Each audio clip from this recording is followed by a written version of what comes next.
Scientists are exploring what sources of meat could serve as more sustainable alternatives to beef, pork, and chicken.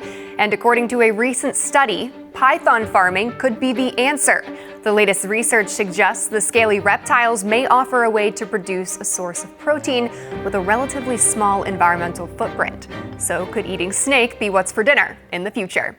Joining us now to discuss is Dr. Patrick Ost, Director of the African Institute of Applied Herpetology. Thank you for coming on. So eating pythons, is it really more sustainable than something like chicken? Yeah, apparently so. Certainly according to our research, it seems like their food conversion efficiencies, and particularly their protein conversion efficiencies, are far more efficient than similar sized conventional livestock species like chickens and pigs. Well, in recent years, we've seen the supply chain get a little bit out of whack from here or there. Do pythons fare well with supply chains being impacted by something like extreme weather? Yeah, absolutely. And that was one of the other interesting things that came out of our study. And that is the ability for these animals not only to live and grow off very little food, but also to survive extremely long periods of time with no food at all and without losing much body mass at all. In fact, they're very, very good at shutting down their physiology, their biology, and surviving for up to a year, literally with no food and very little water. And of course, these are traits that one looks for when you're trying to find livestock species that can cope with an increasing frequency of extreme weather events, droughts, so on and so forth. Is anyone farming pythons in the world right now?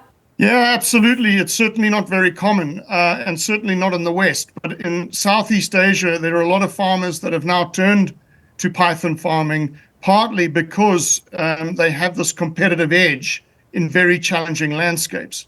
And when we talk about extreme weather events, it's not so much a case of extreme weather events in Southeast Asia, although they do play a part, but it's actually it's increasing frequency of pandemics, particularly swine and bird flu, that are wreaking havoc in the poultry and pork industries. And so a lot of these farmers have thrown in the towel, and they've now opted to farm pythons. Hypothetically, say we all just start eating snakes for dinner now. How would it help the environment? It's a fairly long list, to be brutally honest with you, but I think, first and foremost, it's just we need far less resources to grow that protein that we require.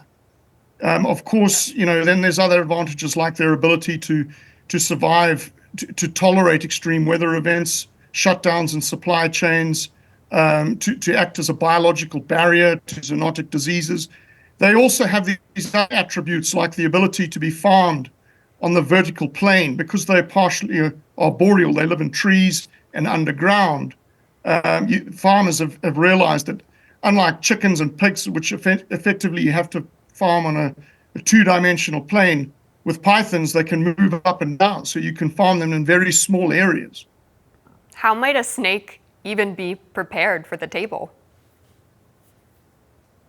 Lots of different ways. I mean, it's a culinary delicacy throughout much of Asia. And, with that, it can be cooked and prepared in any number of ways and spiced up in any number of ways. Listen, I haven't had python yet, but I have actually tried rattlesnake in Arizona. And I did think that it tasted a little bit like chicken. If no one had told me it was snake, I wouldn't have known. Do you think that it might start to become more acceptable in the West to eat snakes? Yeah, I think so. I think, certainly when looking for those competitive advantages, the other thing they offer is a nice big white juicy fillet, boneless fillet. But certainly when it comes to the culinary aspect, I think they lend themselves to a lot of Western cuisine. Dr. Patrick Ost, thank you. I'm sure a lot of foodies will enjoy this conversation.